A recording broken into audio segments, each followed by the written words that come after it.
Azizlarim, anor qonni ko'paytiradi. Men buni endi eshitdim. Anorda A, B, C vitaminlari bor, immunitetni oshiradi.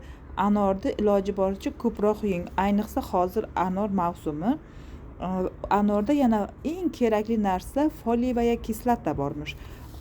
Ovqatlanishdan 30 daqiqa oldin yarim stakan anor suvini ichsangiz, qonni ko'paytirishda juda ham katta yordam beradi.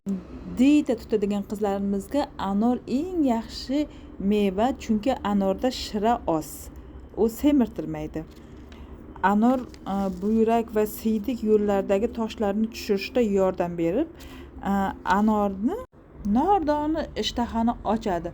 Ovqat yemaydigan bolalarga anor bersangiz, ishtahasi ochiladi. Anorda ana shunaqa xususiyatlari bor ekan, do'stlarim, men buni bilmadim. Anorni mayli mevasi, uni po'chog'i ham odamning organizmiga juda ham katta foyda ekan.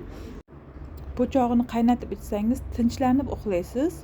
Qaynatib choy qilib damlab ichsangizda, undan keyin ichib ketishni oldini oladi. Qavziyati borlarga aslo mumkin emas.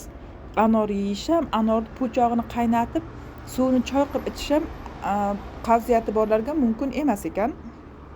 Anor haqidagi ma'lumotlarim shulardan iborat.